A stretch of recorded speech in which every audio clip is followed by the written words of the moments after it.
Oke, Bismillahirrahmanirrahim. Assalamualaikum warahmatullahi wabarakatuh. Perkenalkan, nama saya Taufik Nur Muftianto. Saya saat ini berhome base di Fakultas Ilmu Keguruan dan Pendidikan Universitas Duta Bangsa Surakarta. Saya mengabdi di Universitas Duta Bangsa Surakarta sejak tahun 2019.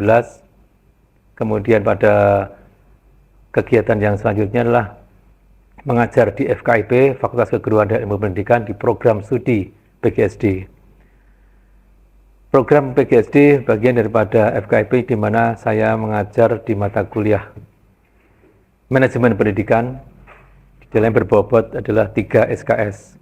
Mata kuliah Manajemen Pendidikan ini dilaksanakan 16 kali tatap muka dengan konsep 7 kali tatap muka, yang ke-8 adalah UTS, kemudian pertemuan terakhir adalah UAS, sehingga dalam totalnya adalah 16 kali tatap muka. Adapun penilaian dalam mata kuliah ini terbagi menjadi 4 persentase.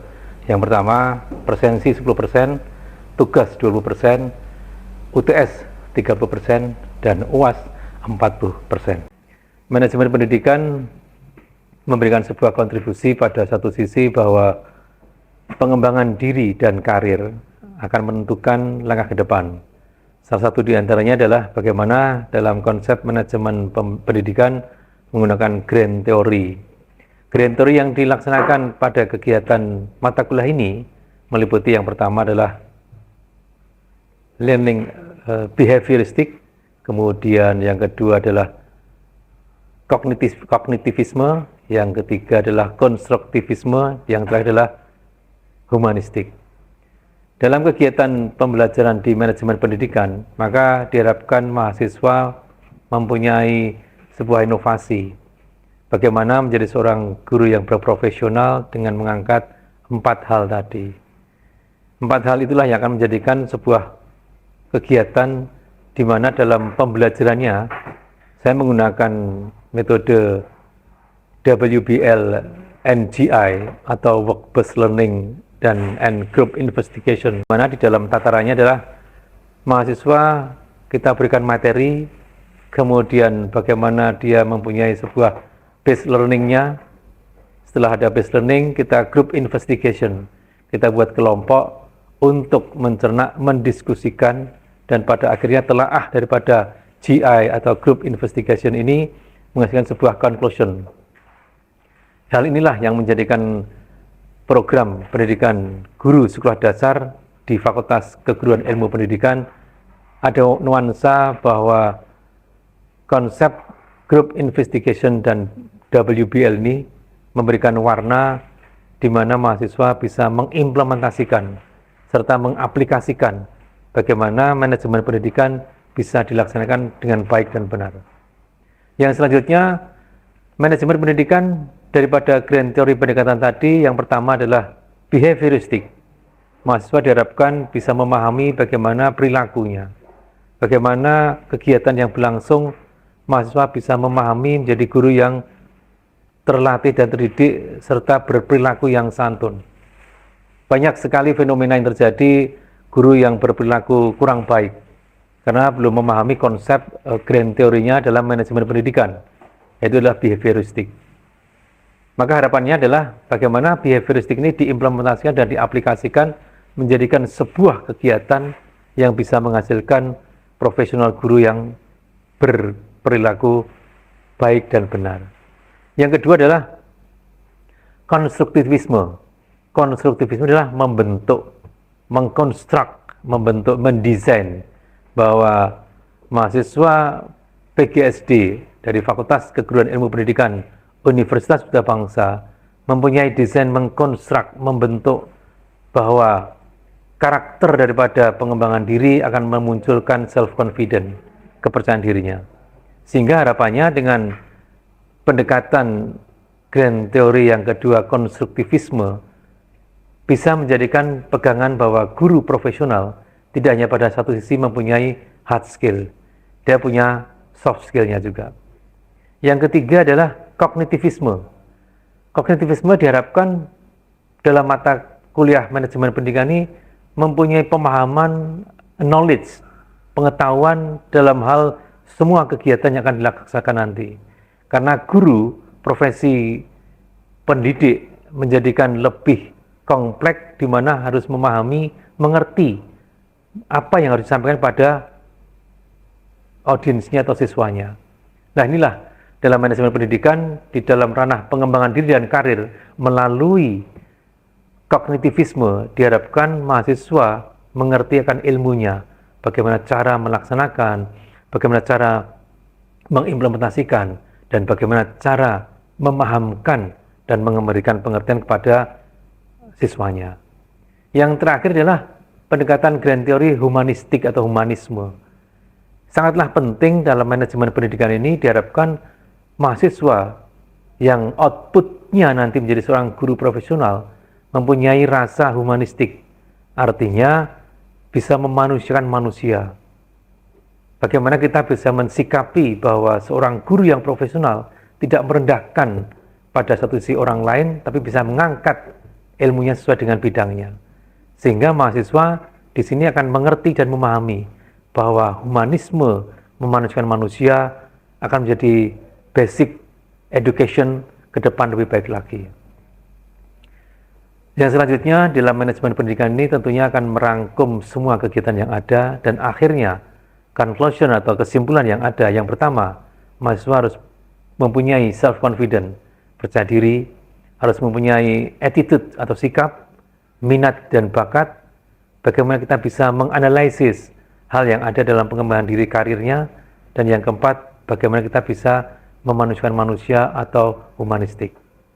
Hal inilah yang menjadikan mata kuliah manajemen pendidikan menjadikan tolok ukur hal yang terpenting dalam pembelajaran ke depan. Dengan adanya manajemen pendidikan ini tentunya bisa menjadi lebih baik dan benar. Terakhir dalam hal ini saya sampaikan bahwa mata kuliah manajemen pendidikan mempunyai bobot 3 SKS, di mana menggunakan konsep 2T dan 1 praktek atau 1P.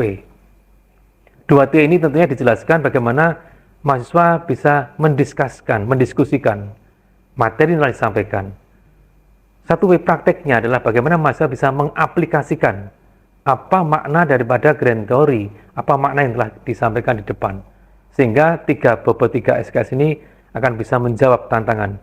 Dengan mata kuliah manajemen pendidikan, mahasiswa bisa menjadikan seorang percaya diri dan menjadi seorang output yang guru profesional. Demikian yang kami sampaikan dalam memberikan informasi terkait dengan manajemen pendidikan yang berbasis work-based learning and group investigation. Semoga bermanfaat dan menjadikan karakteristik yang berakhlakul karimah. Demikian yang kami sampaikan, kurang lebih mohon maaf. Assalamualaikum warahmatullahi wabarakatuh. Assalamualaikum warahmatullahi wabarakatuh. Waalaikumsalam warahmatullahi wabarakatuh. Baik, hari ini kita akan mereview mata kuliah materi yang kemarin. Yang pertama adalah bagaimana kita mengenal grand teorinya, bagaimana kita konsepnya bahwa pengembangan diri dan karir itu bisa mengoptimalkan potensi mahasiswa. Nah, review yang kedua adalah bagaimana kita bisa memahami apa itu behavioristik, apa itu humanisme, apa itu konstruktivisme, dan yang terakhir adalah bagaimana kita bisa mengembangkan, yang terakhir adalah kognitivisme. Ada 4 hal yang perlu kita cermati pada mata kuliah pagi hari ini. Oke, reviewnya sementara itu dulu. Mari masuk ke sesi materi sesungguhnya.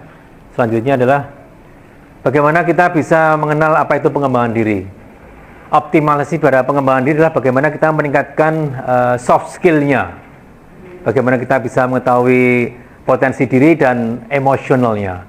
Jadi mahasiswa di PGSD tentunya harus memahami bagaimana kita punya potensi diri. Bukan kita melihat potensi orang lain. Maka dalam pengembangan diri dan karir itu sejauh mana mahasiswa PGSD mengerti dan memahami apa itu namanya kesadaran diri, soft skill, kemudian mental, sosional, dan profesional. Ada yang perlu kita substansikan adalah di sini adalah potensi diri dan soft skill-nya. Jadi kalau mahasiswa PGSD dalam pengembangan diri dan karir memahami 3 hal, dilengkapi dengan grand theory, maka akan mencakup menjadi sebuah paradigma mahasiswa PGSD yang multitalenta. Tahu siapa diri saya, tahu potensi saya, tahu tentunya bagaimana kita develop, mengembangkan diri secara optimal. Oke. Yang kedua adalah bagaimana karirnya itu. Ya, karir di sini tentunya bukan langsung instan. Karir itu adalah dimulai dari bawah, basic ya. Basic need-nya itu ada. Ada basic need, kemudian kita memahaminya, oh karir saya bagaimana ya untuk dicapainya. Ada beberapa yang tentunya mahasiswa PGSD yang pahami. Karir tidak harus langsung melesat menjadi seorang hal yang profesional, tapi dari basic need-nya. Ditambah dengan minatnya di sini ada. Bagaimana minatnya yang dicapai, kemudian bakatnya. Bakat seorang mahasiswa PGSD yang pertama adalah you have self-confidence. Harus punya rasa percaya diri. Yang kedua adalah bagaimana punya soft skill-nya, bagaimana punya develop dalam karir mengembangkan diri, sehingga pada konsep perencanaan karir itu akan tertuju dan terarah. Oh, besok karir saya jadi guru yang profesional. Nah, inilah yang dikatakan minat dan bakatnya. Kemudian yang selanjutnya adalah mengapa pengembangan diri dan karir itu penting ya. Ya, tentunya penting sekali dalam mahasiswa PGSD, tentunya di Universitas Duta Bangsa Surakarta, kita mengetahui seberapa pentinglah pengembangan itu. Yang pertama adalah mengenali diri. Yang kedua, memiliki arah yang jelas, meningkatkan keterampilan hard skill dan soft skill, adaptasi, dan menumbuhkan rasa percaya diri. Di depan Pak Taufik sudah sampaikan bagaimana kita mengenal diri sendiri.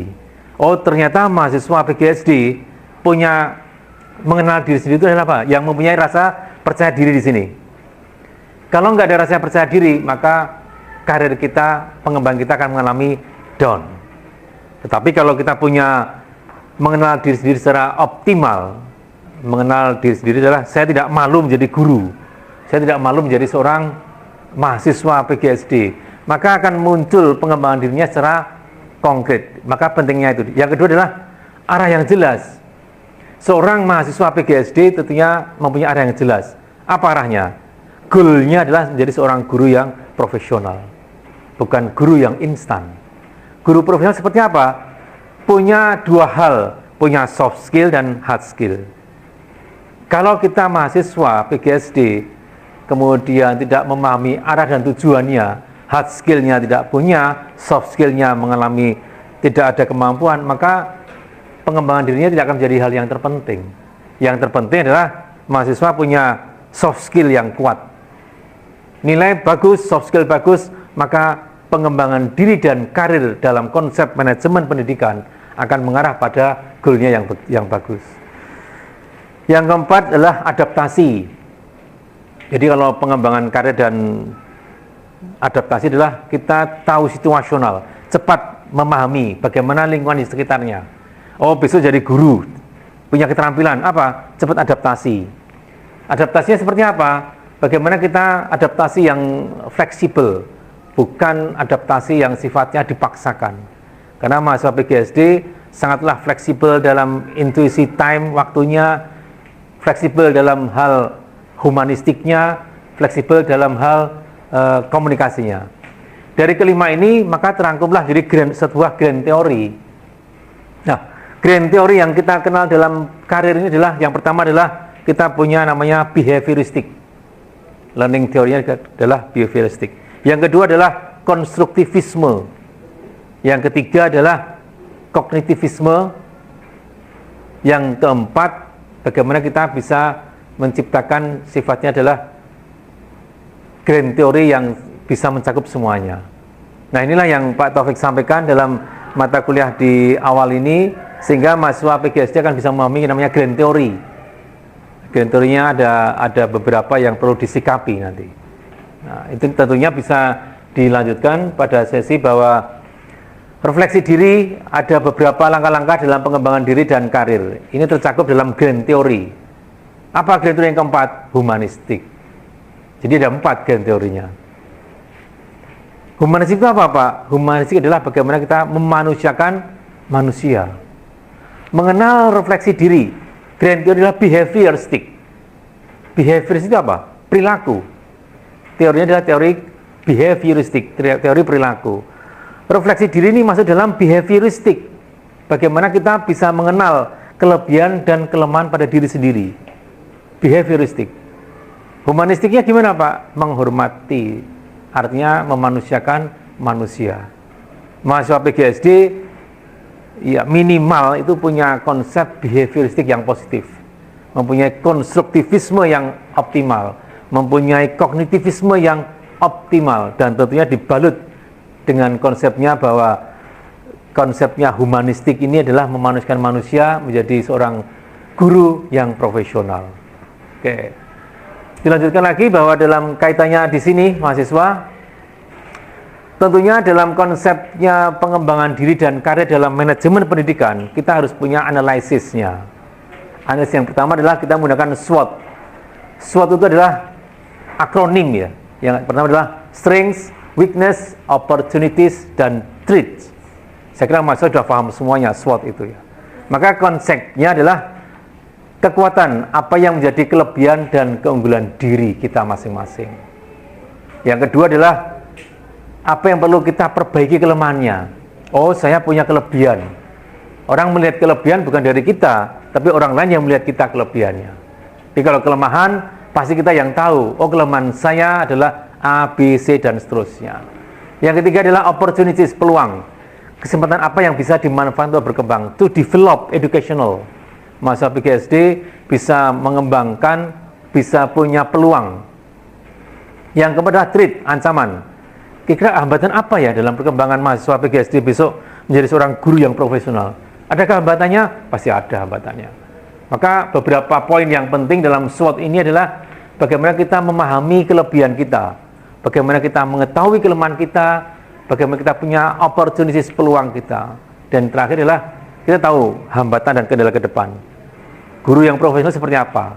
Guru yang profesional adalah guru yang memahami karakter diri sendiri dan punya soft skill yang bisa untuk dikembangkan pada kegiatan yang selanjutnya.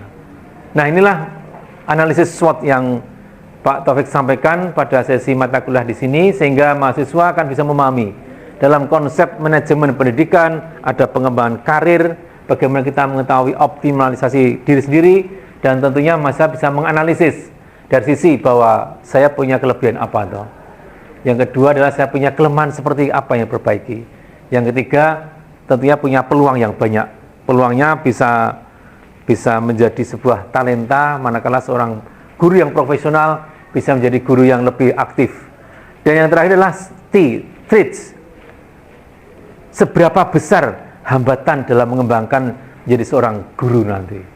Mahasiswa PGSD Universitas Sudah Bangsa Surakarta tentunya akan paham dimensi ke depan, waktu yang akan berjalan, maka akan terjadi hambatan-hambatan apa yang terjadi.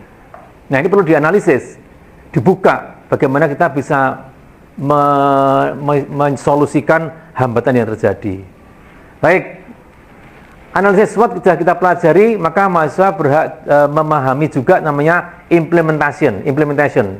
Artinya kita menggunakan SMART goal, specific, measurable, achievable, relevant, dan time bound.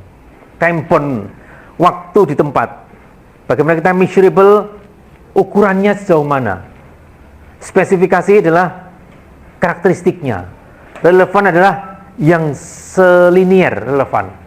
Update saat ini apa tuh relevannya? Oh, kalau mengajar kita masih menggunakan relevannya dengan digital learning, bukan dengan konvensional atau mungkin tradisional dengan kapur dengan lain sebagainya. Relevan ini. Bagaimana implementasinya di sini dengan smart goals-nya, ya, spesifikasi. Maka spesifikasi yang muncul adalah kita bisa mengembangkan keterampilan, kita bisa membangun jaringan atau network. Nah, inilah yang perlu Pak Taufik tekankan dalam konsep manajemen pendidikan melalui pengembangan karir diri mahasiswa. Dalam mata kuliah ini harus bisa mengembangkan keterampilannya. Nah, keterampilan yang pertama adalah sejauh mana mahasiswa bisa mengikuti pola kegiatan yang saat ini update. Contohnya apa? Mengikuti pelatihan, kursus, seminar.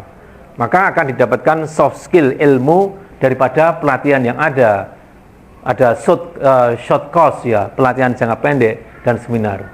Yang kedua adalah experience, belajar dari pengalaman orang lain. Apa yang dimaknai orang lain? Mahasiswa yang PGSD ini tentunya bisa melihat rekan sejawat, rekan sekampus, oh sejauh mana saya berpengalaman, mencari pengalaman dari teman yang lainnya. Mungkin mahasiswa yang satu dan yang lainnya akan tahu kelebihan dan kekurangannya. Ambil yang positifnya, maka akan menjadikan pengalaman yang baik sekali. Membangun jaringan atau network. Apa itu network itu? Maka humanistik lah yang akan berbicara di sini. Memanusiakan manusia, kita akan bisa saling menghormati. Maka bertemu dengan orang yang bisa membantu dalam pengembangan karir, tidak harus bertemu dengan orang yang di atasnya. Karena di bawah, middle, mulai dari basic, middle up, itu mempunyai jaringan yang luar biasa. Mahasiswa PGSD tentunya akan bisa bertatap muka, tidak hanya dengan secara mahasiswa atau mahasiswa. Mahasiswa bisa dengan muridnya SD, bisa juga mencari networknya. Untuk apa kita mencari network dengan pengembangan karir? Bahwa pengembangan karir didapat dari pengalaman orang lain dan pengembangan karir didapat dari komunitas. Sejauh mana komunitas itu berjalan, maka karir itu kan mengikutinya. Contohnya di sini ada Mbak Foni, ada Mbak Laila, ada Mas Ali, ada Mbak Jessica dan semuanya. Networknya dibangun, sehingga akan muncul bahwa komunitas mahasiswa PGSD Universitas Duta Bangsa Surakarta mempunyai network yang positif. Antar mahasiswa saling berkaitan, humanistiknya berjalan, behavioristiknya runtut, konstruktivismenya bisa membentuk desain mahasiswa yang punya profil yang bagus, dan kognitifnya mahasiswa PGSD Universitas Duta Bangsa Surakarta mempunyai jaringan network dalam membentuk kognitif yang sustainable. Oke? Conclusion dan suggestion terakhir nih, suggest. Bagaimana kita menyimpulkan? Conclusion itu adalah penyimpulan, kesimpulan. Kemudian masuk dalam pengembangan diri, kemudian ada analisis SWOT, dan tentunya kita dapat memaksimalkan daripada hal yang ada. Potensi diri di sini adalah bagaimana dalam kesimpulan ini, yang pertama adalah profesional, baik secara personal maupun secara kolegial. Yang kedua dapat mengenali diri sendiri, kita you have self, mengenal diri sendiri, mempunyai keterampilan soft skillnya sudah ada tadi, networknya ada, kemudian analisis SWOT-nya kita masuk, bagaimana kita ada six weakness, opportunity, dan threats. Ya. Maka mahasiswa bisa mengenali apa kelebihan saya, kekurangan saya, peluang kami, saya, dan ancaman yang ada. Oke, saya kira itu dulu mata kuliah yang Pak Tes sampaikan. Di sini tentunya mahasiswa adalah yang proaktif, bagaimana kita bisa mengenali diri sendiri, sehingga materi yang disampaikan oleh Pak Taufik tidak hanya didengar, tapi bisa dimengerti dan difahami. Oke, sampai di sini ada kita sharing, any question, ada pertanyaan? Oke, silakan Mas Ali. Bagaimana dalam konsep manajemen pendidikan, grand teori apa yang digunakan Bapak? Oke, terima kasih, pertanyaan yang luar biasa, mahasiswa PGSD Universitas Duta Bangsa Surakarta. Maka grand teorinya di depan sudah kami sampaikan. Ada 4 grand teori ya mahasiswa, Mas Ali dan semuanya. Yang pertama adalah pertama teorinya adalah behavioristik, yang kedua adalah konstruktivisme, yang ketiga adalah kognitivisme, dan yang terakhir adalah humanistik atau humanisme. Ada 4 grand teori yang digunakan Mas Ali, sehingga 4 grand teori ini akan bisa mencakup dalam manajemen pendidikan, khususnya dalam pengembangan diri dan karir. Oke, ada pertanyaan yang lainnya? Permisi Bapak, Ya. saya Foni, mohon izin untuk bertanya. Tadi kan Bapak sudah menjelaskan pertanyaan dari Mas Ali Gufron. Ada 4 teori dalam 4 teori. Nah, itu ada 1 teori yang masih belum dijelaskan Bapak. Mohon izin untuk bisa dijelaskan. Oke, terima kasih Mbak Foni ya. Tadi Mas Ali sudah bertanya, maka ada 4 grand teori tadi yang belum dijelaskan adalah yang konstruktivisme. Oke, dalam grand teori konstruktivisme adalah mengkonstruk, mendesain, membentuk. Mahasiswa PGSD outputnya ada seorang guru Mbak Foni. Maka learning teorinya atau grand teorinya konstruktivisme mendesain, membentuk karakter dosen, karakter mahasiswa yang outputnya jadi guru yang profesional. Konstruk adalah membentuk. Apa dibentuknya? 1 kepribadiannya, 2 mengenali diri, 3 capable-nya, 4 kompetensinya, dan yang terakhir adalah profesionalistik dalam membentuk guru yang profesional. Oke, ada pertanyaan lainnya? Saya Pak. Oh ya. Sebelumnya saya Siva Bapak, saya Ya. ingin bertanya bagaimana cara pengaplikasian grand teori behavioristik untuk mahasiswa PGSD? Oke, terima kasih Mbak Syifa ya. Iya. Pertanyaan yang luar biasa. Bagaimana kita mengaplikasikan grand teori behavioristik? Maka yang pertama adalah behavioristik adalah perilaku ya. Perilaku seorang mahasiswa PGSD yang outputnya adalah jadi guru profesional. Yang pertama adalah bagaimana kita bisa memanusiakan manusia. Behavioristik. Yang kedua adalah punya attitude, sikapnya. Yang ketiga adalah bagaimana kita punya personality, branding atau komunikasi. Maka seorang mahasiswa PGSD yang outputnya jadi guru profesional, aplikasinya adalah bagaimana kita bisa mendesain, mengkonstruk mahasiswa PGSD menjadi guru profesional, maka menjadi perilaku yang santun, attitude-nya, kemudian punya komunikasi, dan tentunya bisa memanusiakan manusia. Itu Mbak Syifa? Iya Bapak. Oke. Terima kasih Bapak. Mahasiswa semuanya, bahwa hari ini Bapak telah menyampaikan materi kuliah adalah manajemen pendidikan dalam kerangka pengembangan diri dan karir. Maka conclusion-nya pada sesi mata kuliah ini yang pertama adalah satu, kita bagaimana mengenali diri sendiri. Conclusion yang pertama. Yang kedua adalah bagaimana kita punya kompetensi. Yang ketiga, bagaimana kita bisa mengenal bakat kita. Yang keempat, bagaimana kita seorang mahasiswa PGSD yang outputnya guru profesional punya capable. Dan terakhir, bagaimana kita bisa mendesain menjadi guru yang profesional. 5 conclusion inilah yang kita capai menjadi guru yang profesional melalui mahasiswa PGSD dengan kerangka mata kuliah manajemen pendidikan, subnya adalah pengembangan diri dan karir. Demikian yang bisa Bapak sampaikan pada sesi kuliah saat ini. Kurang lebih mohon maaf. Pak tutup. Assalamualaikum warahmatullahi wabarakatuh.